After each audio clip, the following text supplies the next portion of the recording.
નમસ્કાર દર્શક મિત્રો, આજે આપણી સાથે જોડાયેલા છે સ્નેહલ વકીલાના, જે સાયબર એક્સપર્ટ છે અને ઇન્ટરનેશનલ સાયબર એક્સપર્ટ છે.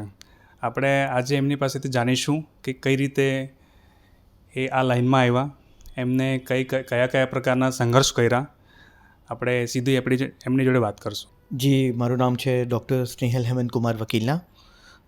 વેલ, ઇટ્સ લાઈક અબાઉટ 22 યર્સ જેવા થઈ ગયા છે મને આ ફિલ્ડમાં, કે જેમાં મારું થોડું ઘણું યોગદાન સાયબર ક્રાઇમ જે છે તેના સિક્યોરિટી ઇશ્યુઝ રિઝોલ્વ કરવામાં રહ્યું છે. સાયબર લો રિલેટેડના મારા ઇનપુટ રહ્યા છે, રેવન્યુ લોઝ જે છે તેમાં, અને લીગલી અને ટેકનિકલી સાયબર ક્રાઇમ એસોસિએશન આપણે એમ કહી શકીએ કે એનાથી જે બી એસોસિએટેડ એક્ટિવિટીઝ છે તો તેમાં મારું થોડું ઘણું ઇનપુટ રહ્યું છે. તમને સાયબર ક્રાઇમ બનવાનું એટલે આ પ્રેરણા તમને ક્યાંથી મળી?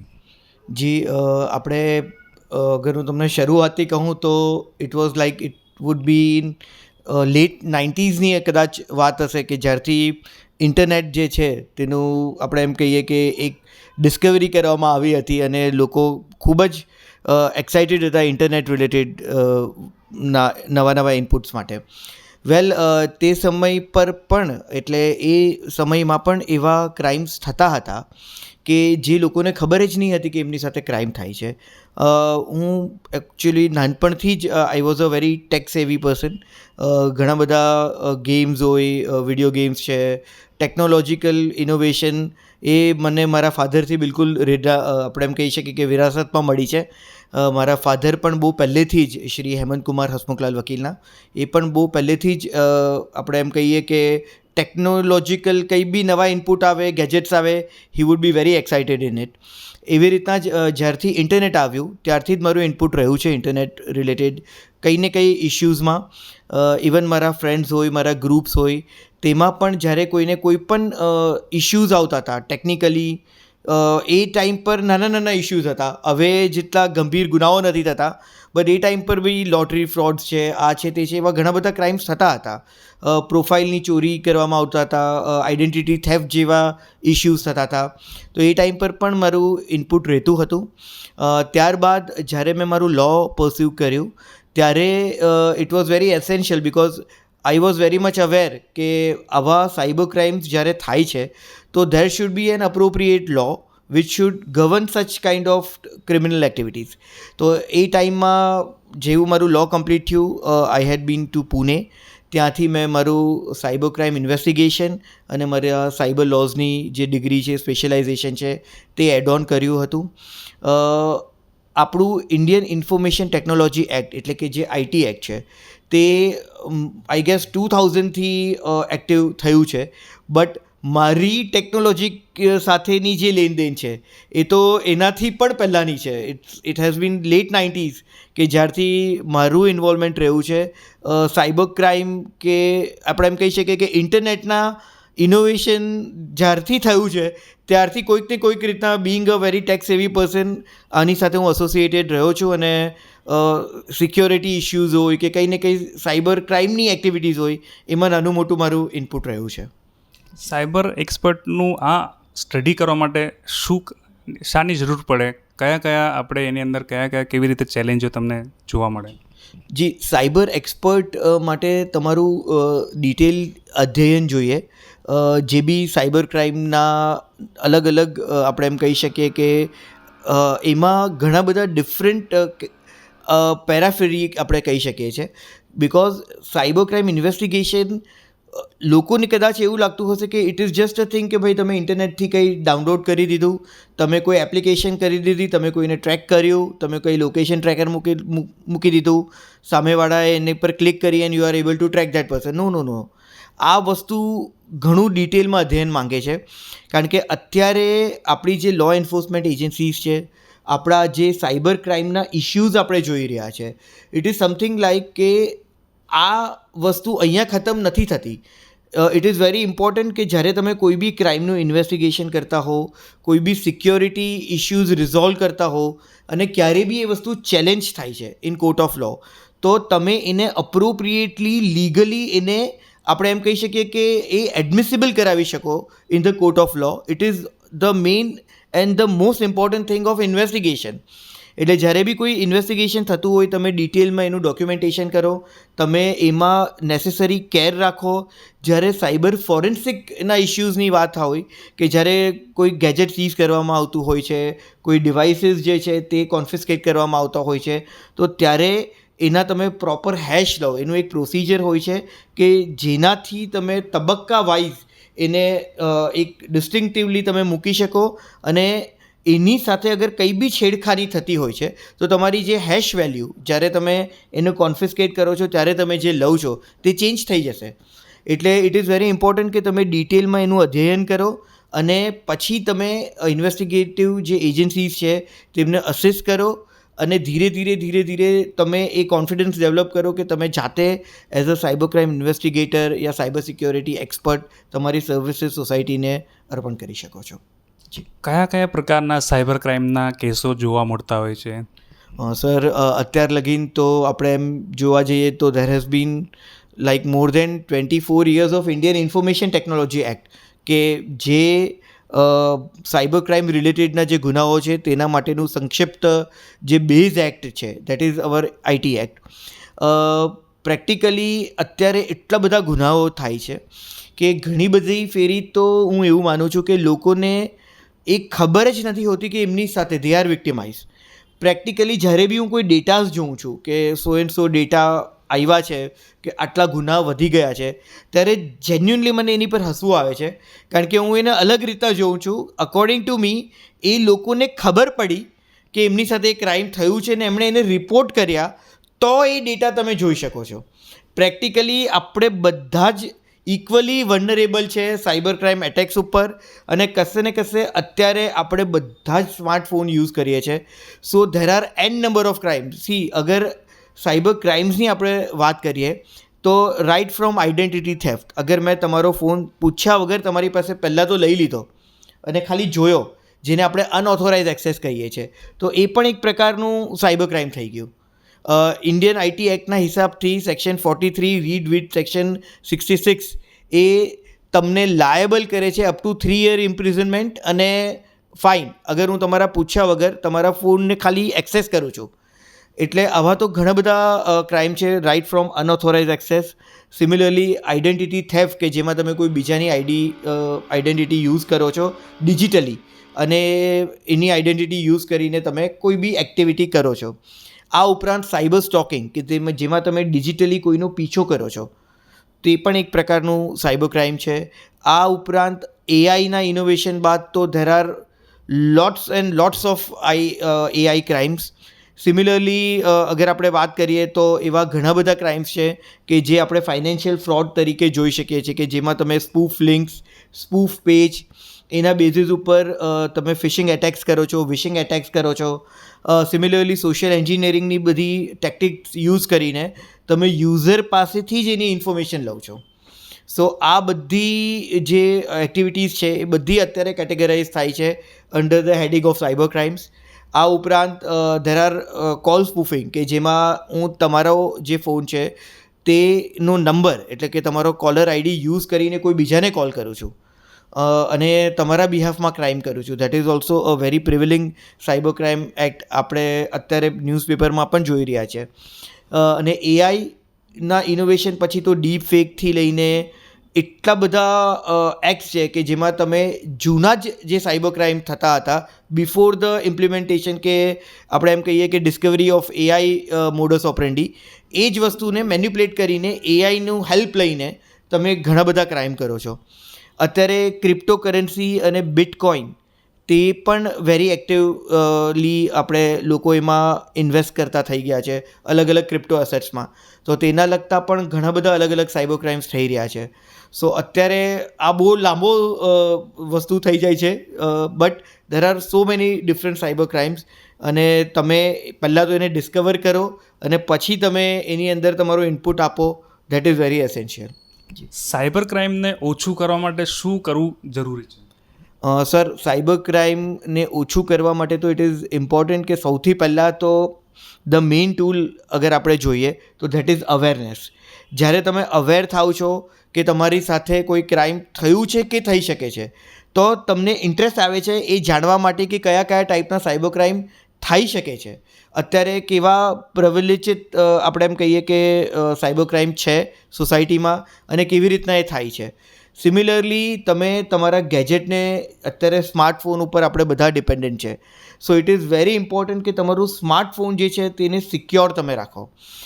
એને સિક્યોર કરવા માટે બી તમે ઇન્ટરનેટ ઉપર ડિપેન્ડન્ટ થઈને અગર કોઈ લિંકથી ક્લિક કરીને અગર જો કોઈ એપ ડાઉનલોડ કરો છો, ફોર એક્ઝામ્પલ એન્ટીવાયરસ માટે તમે કોઈ અનનોન એપ કર્યો, તો you don't know it could B virus itself, અને એનાથી જ તમારા ગેજેટ ઇન્ફેક્ટ થઈ શકે છે અને એના બેઝિસ ઉપર જ તમારી જે પ્રાઇવેટ સેન્સિટિવ કોન્ફિડેન્શિયલ ઇન્ફોર્મેશન છે જે તમારા ગેજેટની અંદર છે એ કોમ્પ્રોમાઇઝ થઈ શકે છે. So there are lots of thing, but it is very important કે તમે સિક્યોરિટીના જે ફીચર્સ છે, એના જે બેઝિક કન્સેપ્ટ છે, including non sharing of OTP, તમે કોઈ અનનોન લિંક પર ક્લિક નહીં કરો. સિમિલરલી તમે કોઈ થર્ડ પાર્ટી એપ્લિકેશન સ્ટોર, એટલે being an Android user it is very important કે તમે એન્ડ્રોઈડ પ્લે સ્ટોરમાંથી જ કોઈ એપ ડાઉનલોડ કરો, અને iOS યુઝર હો તમે તો તમે એપલ સ્ટોરમાંથી જે એપ સ્ટોર છે તેમાંથી જ તમે તમારા જે બી સોફ્ટવેર કે એપ્લિકેશન છે તે ઇન્સ્ટોલ કરો. અનનોન પ્લેટફોર્મ્સથી તમે એ સિક્યોરિટી ફીચર્સ જોયા વગર તમે કોઈ બી એપ ડાઉનલોડ કરી લેશો તો એ બી થર્ડ પાર્ટીને જ એક્સેસ આપશે. So it is very important to be aware અને to understand different types of cyber crimes. જી સર. લોના અભ્યાસમાં આ વિષય આવે છે તો કેટલું મહત્ત્વ છે, શું છે? સર, અત્યારે આપણે એમ જોઈ રહ્યા છે કે ધીરે ધીરે આપણે એક એવા ફેઝમાં આવી ગયા છે કે જેમાં ટેકનોલોજી અત્યારે એમ કહી શકીએ કે સેન્ટર છે. સો તમે રેવન્યુ ડિપાર્ટમેન્ટ લઈ લો, તમે લીગલ મશીનરી લઈ લો, તમે લો એન્ફોર્સમેન્ટ એજન્સીઝને લઈ લો, તમે કોઈ પણ ફિલ્ડમાં, તમે મેડિકલ ફિલ્ડ લઈ લો, તમે you talk about any field, but બધે અત્યારે ડિજિટલાઇઝેશન થઈ ગયું છે. સો જ્યાં ડિજિટલાઇઝેશન આવે, ઇન્ટરનેટ આવે, આપણે એમ કહીએ કે નોન પેપર ડેટા આવે, તો આ બધી જ વસ્તુ કોમ્પ્રોમાઇઝ થવાના ચાન્સીસ આવે, મેન્યુપ્લેટ થવાના ચાન્સીસ આવે. સો it is very important to understand કે ટેકનોલોજીના રિલેટેડના જે લોસ છે તેનું અધ્યયન કરવું બહુ જ જરૂરી છે.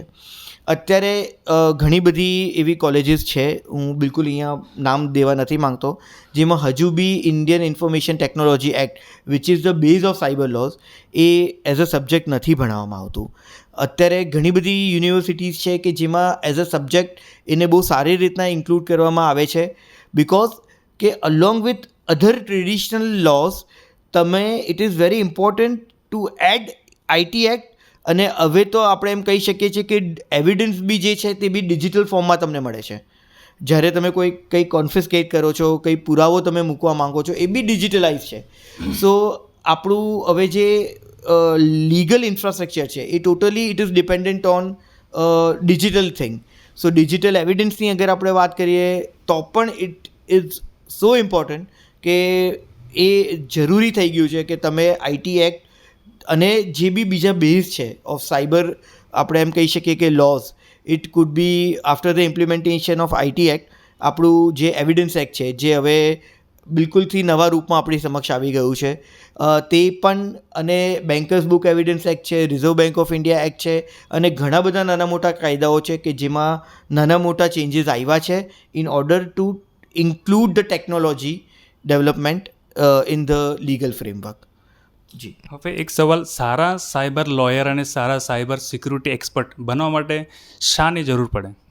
સર, તમે કોઈ બી ફિલ્ડમાં હો, ઇટ ઇઝ વેરી ઇમ્પોર્ટન્ટ કે તમે અપડેટેડ રહો.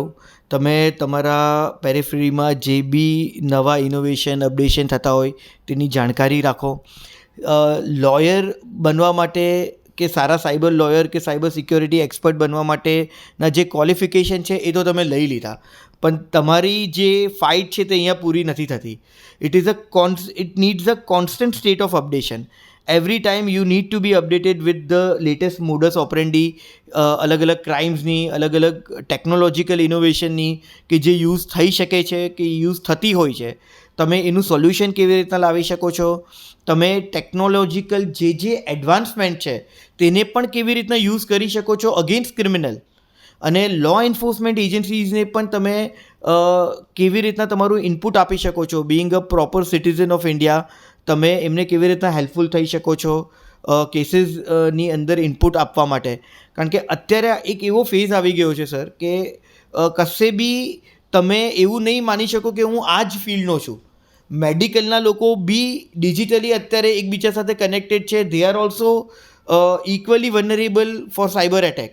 તો એમને પણ એટલી જ અવેરનેસની જરૂર છે જેટલી કે કોઈ લોયરને કે સાયબર સિક્યોરિટી એક્સપર્ટને, જેથી તેઓ બચી શકે છે.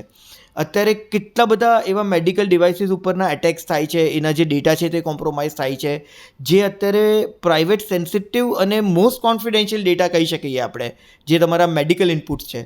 તો એનાથી પણ એને પણ મેન્યુપ્યુલેટ કરીને કોઈ દૂર કોઈ બીજી કન્ટ્રીમાં બેસેલો અગર કોઈ સાયબર ક્રિમિનલ હોય કે સાયબર માફિયા હોય, એ તમારા ડેટા સાથે ચેડા કરીને એ તમને કદાચ he could also try cyber murder on you. So there are so many thing. Terrorism જે છે તે પણ અત્યારે આપણે ગ્લોબલાઇઝ થઈ ગયું છે અને કેપિટલાઇઝ થઈ ગયું છે on the basis of this internet extensions. So આ બધી જ વસ્તુ માટે ઇટ ઇઝ વેરી ઇમ્પોર્ટન્ટ કે તમે કોન્સ્ટન્ટલી અપડેટેડ રહો અને તમે તમારું કંઈક ને કંઈક ઇનપુટ આપતા રહો. હવે તમે દેશથી લઈને વિદેશથી લઈને જ્યાં જ્યાં તમે સરકારી જગ્યાઓથી માંડીને પોલીસ ખાતાઓથી માંડીને બધી જગ્યાએ તમે ટ્રેનિંગો આપો છો, તો તમને એવો કયો કેસ જે તમને ચેલેન્જીસ લાગ્યો છે સ્ટડી કરવામાં? સર અત્યારે ઘણા બધા લો એન્ફોર્સમેન્ટ એજન્સીઝને મારું ઇનપુટ રહ્યું છે. સાયબર ક્રાઇમ છે, ડિજિટલ એવિડન્સ છે, સિક્યોરિટી ઇશ્યુઝ છે, તેના માટે અત્યારે કેસીસ ઘણા બધા આવે છે. બટ જે કેસીસ હાઇલાઇટ નહીં થયા હોય, એટલે એવા કેસીસ ઉપર પબ્લિકની અવેરનેસ ઘણી ઓછી હોય કે જેના બેઝિસ ઉપર સાયબર ક્રિમિનલો તેમને બહુ ઇઝીલી વિક્ટિમાઇઝ કરી શકે છે. કેસીસ ઘણા બધા છે સર, પણ અત્યારે because of the time constraint હું તમને ઇઝી લેંગ્વેજમાં કહી શકું છું તેવા એકાદ બે સ્ટોરી ફોર્મમાં હું તમને કેસીસ કહી દઉં છું કે જે કદાચ તમને એવું લાગશે કે ઇટ ઇઝ અ થિંગ કે જેના માટે લોકોની અવેરનેસ જરૂરી છે. સી અત્યારે QR કોડ શું છે એ તો આપણે બધાને ખબર છે કે QR કોડ આપણે પેમેન્ટ કરતા હોય ત્યારે આપીએ છીએ. But I am talking about the QR code which is a commodity QR code. For example, જાણે કે અગર કોઈ ગવર્મેન્ટ ઓફિસર છે જેમનો ફોન એમના માટે બહુ જ ઇમ્પોર્ટન્ટ છે, કોઈ ક્રિમિનલને એટલું ખબર છે કે એમનો જે ફોન છે તેની અંદર બહુ જ કોન્ફિડેન્શિયલ ડેટા છે. May be it could be a possibility કે એ જે ઓફિસર હોય તે કોલ રેકોર્ડિંગ કરતા હોય, તો પછી એક કોલ અગર એમનો ફોન તમે કોમ્પ્રોમાઇઝ કરી દીધો તો એ જે રેકોર્ડિંગ છે એ પણ તમે સાંભળી શકશો. એટલે ડાયરેક્ટલી ઇનડાયરેક્ટલી એને ટોટલી એની બધી જ એક્ટિવિટી તમે મોનિટર કરી શકશો. હવે એવું કંઈક થઈ શકે કે કદાચ કાલ ઉઠીને કોઈક એપ્લિકેશન ડેવલપ કરવામાં આવે અને કોઈ ચાઇનીઝ ટોય સાથે એને એસોસિએટ કરવામાં આવતું હોય. એ જે ટોય છે એ એમના સન માટે તમે એઝ અ ગિફ્ટ કુરિયર કરો. જ્યારે એ સન, because it is fully paid, એટલે આપણે આવા અનનોન કુરિયર એક્સેપ્ટ કરી લઈએ છીએ. જ્યારે બી એમનો સન કદાચ વેલ વિશર કરીને પણ એ કુરિયર આપવામાં આવતું હોય, ગિફ્ટ તરીકે આપવામાં આવતું હોય, તો જ્યારે બી એ જે મેન્યુઅલ છે, એટલે જ્યારે એ ટોય તમે એને ઓપન કરો છો, એક બહુ સારું એજ્યુકેશનલ ટોય તમે જોવો છો, જે સમજવા માટે કે ઓપરેટ કરવા માટેનું એક મેન્યુઅલ હોય છે, જે મેન્યુઅલ તમે QR કોડ સ્કેન કરીને જ જોઈ શકો છો. એટલે જ્યારે બી આવી કઈ વસ્તુ થતી હોય છે તો ત્યારે એ QR કોડ સ્કેન જ્યારે તમે કરો છો તો એ manual in the form of application તમે તમારા મોબાઈલની અંદર, બટ ઓબ્વિયસ છે કે પેરેન્ટ્સ જ પોતાના મોબાઈલ યુઝ કરશે અગર એ કિડ એમનું ઘણું નાનું હોય, એની પાસે પોતાનો ફોન નહીં હોય, અને પછી જેવી એ એપ્લિકેશન એમણે ઇન્સ્ટોલ કરી, સો એમનો ફોન કોમ્પ્રોમાઇઝ થઈ ગયો. એટલે એમના બધા જ private sensitive confidential data including his gallery, his SMS, his OTPs, his bank transactions, everything is accessible to the developer of that application. એટલે આવા કેસીસ થતા હોય છે જે લોકોને પણ નથી ખબર કે એમની સાથે કરવામાં આવ્યા છે કે થયા છે. સો મારા માટે ચેલેન્જિંગ કેસીસ એ જ હોય છે કે જે માટેની અવેરનેસ ઘણી ઓછી હોય છે પબ્લિકમાં. સો હું જ્યારે આવા કોઈ કેસીસને ફેસ કરતો હોઉં છું ત્યારે ઇટ ઇઝ વેરી ઇમ્પોર્ટન્ટ કે હું being a tech savvy person કે સાયબર લોયર મારા ઇનપુટ્સ પબ્લિકમાં પણ આપું કે જેનાથી તેઓ પણ અવેર થાય અને આવી ઘણી બધી વસ્તુને અવોઇડ કરી શકે જેનાથી તેઓ સચેત રહી શકે છે આવા ક્રાઇમ્સ વિરુદ્ધ. હવે આ સાયબર ક્રાઇમના કેસો વધી રહ્યા છે, એનું મુખ્ય કારણ શું બની શકે છે? એને કઈ રીતે આપણે ઓછું કરી શકાય અને કેમ સામે એટલે આવતા તો હોય છે કેસો તો બનતા તો હોય છે, પણ આપણે એને કેવી રીતે આપણે એનું સોલ્યુશન લાવી શકીએ? સી ઘણી બધી ફેરી છે ને તે તમારી સાથે નાના નાના ક્રાઇમ્સ થાય છે. મેઇન આપણે જે મુદ્દો છે દેટ ઇઝ અનઅવેરનેસ. પહેલાં તો લોકોમાં એ જાગૃતતા આવવી જોઈએ કે એ વિક્ટિમાઇઝ થયા છે, એમની ઉપર ક્રાઇમ થયા છે.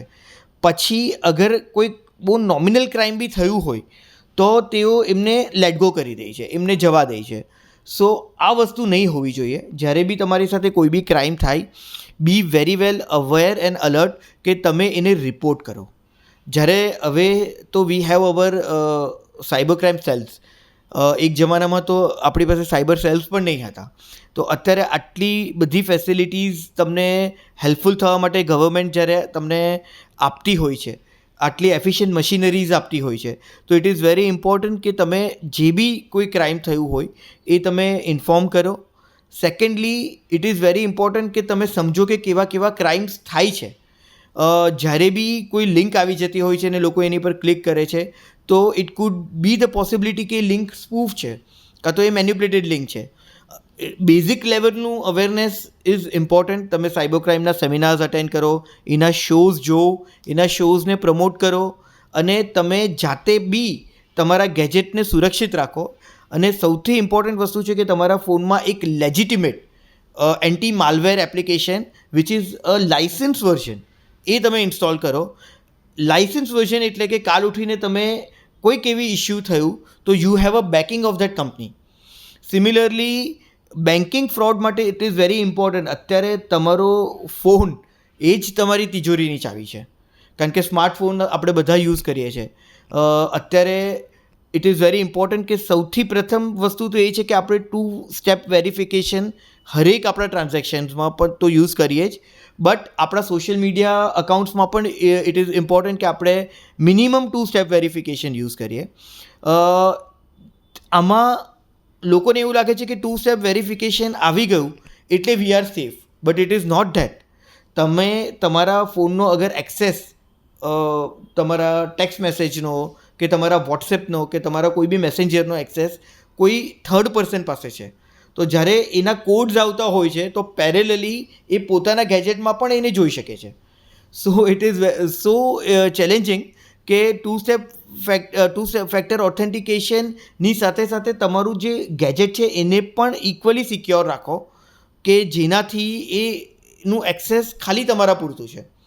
એટલે આવા ઘણા બધા ક્રાઇમ્સ જે અત્યારે થાય છે તેના માટે તમે અવેર રહો, અલર્ટ રહો, તમારા ગેજેટને તમે સુરક્ષિત રાખો. અને અત્યારે after the innovation of AI તમે ઇટ ઇઝ વેરી ઇમ્પોર્ટન્ટ કે તમે એ સમજો કે કેવા ક્રાઇમ્સ થાય છે.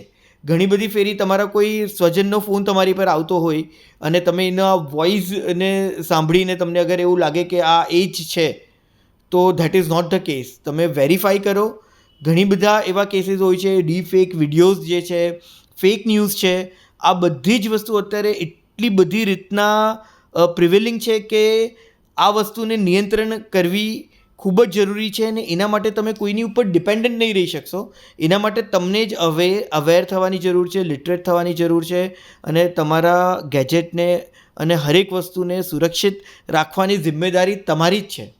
So it is very important to be literate and be cyber secure.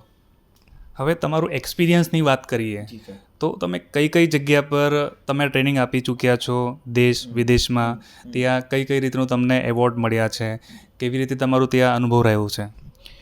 Sir એમ અગર આપણે જોવા જઈએ તો લાઈક મોર દેન 22-23 યર્સ, અને પ્રેક્ટિકલી સ્પીકિંગ તો આપણે લેટ 90sની અગર આપણે વાત કરીએ તો મોર દેન 28 યર્સ જેવો મારો એક્સપિરિયન્સ છે ઇન સિક્યોરિટી ઇશ્યુઝ.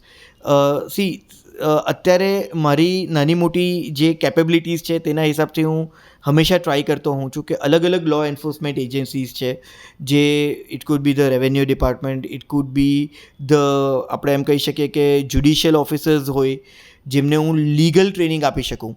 સિમિલરલી અમુક જગા હોય જ્યાં મારી ટેકનિકલ અસિસ્ટન્ટની જરૂર હોય, તો ઘણી બધી લો એન્ફોર્સમેન્ટ એજન્સી સાથે મારું ઇનપુટ રહ્યું છે. એમને જ્યાં અગર એ મારી ડિરેક્શન એક્સપેક્ટ કરતા હોય તો being a law abiding citizen I try my best to give my input. Police department સાથે લાઈક સિન્સ અબાઉટ 17-18 યર્સ કે એનાથી પણ વધારે હશે કે જ્યારથી હું મારું ઇનપુટ આપું છું, જ્યાં બી એમને જરૂર પડે, અગર તેઓ મને યાદ કરે તો technically as well as legally હું મારું ઇનપુટ એમને આપું છું. ઘણા બધા સિટીઝની બદલે હું કદાચ સ્ટેટ્સની વાત કરીશ, કારણ કે ગુજરાત છે, મહારાષ્ટ્ર છે, રાજસ્થાન છે, ઇવન કેરેલા, કર્ણાટકા, તામિલનાડુ, એ બધાની જ અલગ અલગ પોલીસ ડિપાર્ટમેન્ટ છે કે જ્યાં જેઓએ મને જ્યારે બી યાદ કર્યો હોય, જે બી માધ્યમથી યાદ કર્યો હોય, હું એમને લેક્ચર્સ પણ આપું છું, હું એમને ગાઈડ બી કરું છું, અને સેમિનાર્સ અગર જરૂરત હોય તો હું મારું ઇનપુટ એમાં પણ આપું છું, અવેરનેસ પ્રોગ્રામ્સમાં. આ ઉપરાંત આપણે એમ વાત કરીએ તો ઇન એસોસિએશન ઓફ NFSU મેં ઘણા બધા અલગ અલગ કન્ટ્રીઝના, જેમ કે બાંગ્લાદેશ છે, મ્યાનમાર છે, માલદીવ્સ છે, ઇવન પેલેસ્ટાઇન છે, અને એવા ઘણા બધા લોકો છે જેમના જ્યુડિશિયલ ઓફિસર્સ હોય, પોલીસ ઓફિશિયલ્સ હોય, એમને મેં સાયબર ક્રાઇમ્સ, સાયબર ફોરેન્સિક અને ડિજિટલ એવિડન્સ જેવા અલગ અલગ વિષય ઉપર મારું ઇનપુટ આપ્યું છે.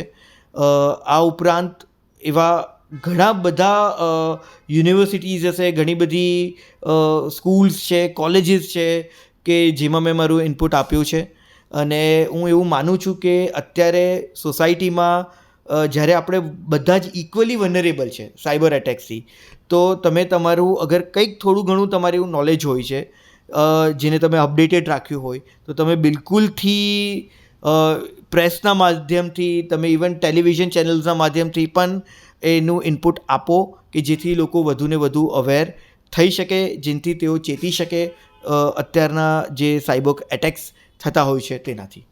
જી સર. જે નાનાથી લઈને મોટા જે લોકો ફ્રોડ બનતા હોય એ 50, આપણે એક્ઝામ્પલ લઈ લઈએ, 50,000, 25,000 જે બી કે આ લોકોનું ફ્રોડ બનતું હોય, તો જ્યારે આ લોકોનું ફ્રોડ બનતું હોય તો એ લિંક કઈ રીતે મળી શકે ને કઈ રીતે આ લોકોનું રસ્તો કઈ રીતે મળી શકે પોલીસને ટૂંકમાં?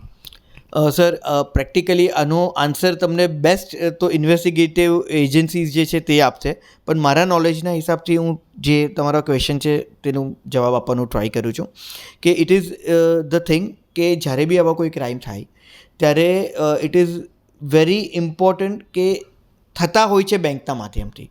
So you have the account details, કે એ ચેનલ તમારી પાસે છે કે તમારા પૈસા અહીંયાથી ક્યાં ટ્રાન્સફર થયા, એક ફેરી એ ચેનલ તમને મળી જાય છે. આ ઉપરાંત તમારી પાસે એ વ્યક્તિના, જ્યારે તમે ટેકનિકલી એનામાં ઇન્વેસ્ટિગેશનમાં અંદર ઉતરો છો તો તમારી પાસે ઘણા બધા લોગ્સ મળી શકે છે કે કયા માધ્યમથી કરવામાં આવ્યું છે, શું કરવામાં આવ્યું છે, તમે એમના IP એડ્રેસ છે, IMEI નંબર છે, જેને સર્વેલન્સ કરી શકો છો. લો એન્ફોર્સમેન્ટ એજન્સીઝ જ્યારે ઇન્વેસ્ટિગેશન કરતી હોય ત્યારે અત્યારે તો આપણા IT એક્ટમાં એટલા બધા અમેન્ડમેન્ટ થયા છે, IT રૂલ્સ આવ્યા છે કે જેનાથી અમુક પીરિયડની અંદર જે સર્વિસ પ્રોવાઈડર્સ હોય તેમને લો એન્ફોર્સમેન્ટ એજન્સીઝને ડેટા આપવો જ પડે. તો આ બધી વસ્તુ છે કે જેના બેઝિસ ઉપર લો એન્ફોર્સમેન્ટ એજન્સીઝ તેમનું એક મિકેનિઝમ તૈયાર કરે છે, એમનું SOP તૈયાર કરે છે, અને એના બેઝિસ ઉપર તેઓ ઇન્વેસ્ટિગેશન કરીને ક્રિમિનલ લગીન પહોંચી શકે છે. અત્યારે they have been approaching or enacting so important thing with relation to debit freeze of account, કે જ્યારે બી આવું થતું હોય છે તો એ જે ચેનલ હોય છે એ આખી ચેનલને તેઓ લિયન કરી શકે છે, હોલ્ડ કરી શકે છે, અને અગર જરૂરત પડી તો એ અકાઉન્ટને ડેબિટ ફ્રીઝ બી કરી શકે છે. સો આ બધી વસ્તુ અત્યારે પોસિબલ છે. હું એટલું જ કહીશ કે એક નાના ઇનપુટની અત્યારે રિક્વાયરમેન્ટ એ છે કે એ કશે ને કશે કોઈને કોઈ તબક્કે તો અવેલેબલ છે જ, પણ હજી ટેક્ટફુલી આપણે એને ઇમ્પ્લિમેન્ટ કરી શકીએ છીએ કે અલગ અલગ જે બી લો એન્ફોર્સમેન્ટ એજન્સીઝ છે એ બધા એકબીજા સાથે કોર્ડિનેટેડ રહી, એટલે એક એટલું એફિશિયન્ટ મિકેનિઝમ થઈ જશે કે જ્યાંથી કોઈ બી સાયબર ક્રિમિનલો આનાથી બચી નહીં શકશે. અત્યારે જ આફ્ટર ધીસ લિયન કે ડેબિટ ફ્રીઝિંગ અકાઉન્ટથી ઘણા બધા ક્રિમિનલો આખું એમનું સામ્રાજ્ય હલી ગયું છે એમ આપણે કહી શકીએ છીએ. બટ આની સાથે અગર જો એફિશિયન્ટ કોર્ડિનેશન હોય અલગ અલગ લો એન્ફોર્સમેન્ટ એજન્સીઝનું, not only police department or cyber cells, તો પછી આપણે એમ કહી શકીએ છીએ કે કદાચ સાયબર ક્રાઇમ ઉપર સારું એવું આપણે કંટ્રોલ લાવી શકશું કે એને સારું એવું રેગ્યુલેટ કરી શકશું જે એફિશિયન્ટ લીગલ મિકેનિઝમથી, કે લોકો કરતાં પણ ગભરાઈ જશે આવા ક્રાઇમ્સ. જી સર. આ હતા આપણી સાથે ડૉક્ટર સ્નેહલ વકીલાના. આપણે એમને પોતાનું જીવનચરિત્ર પર એમને એક્સપિરિયન્સ શેર કર્યું છે, જેમાં આપણે કેવી રીતે આગળ વધવું, ફ્રોડ જે થતું હોય એને આપણે કેવી રીતે નિકાલ લાવી શકીએ, એવા ઘણા બધા વિષય પર એમને આજે આપણે જોડે હોટલાઇન ન્યૂઝ ચેનલને ભેટ આપી છે અને આપણે એમને વાતચીત કરી છે. જી, આવા સમાચાર તમને જોવા ગમતા હોય તો અમારી hotline news channel like, share, subscribe કરો. નમસ્કાર. Thank you.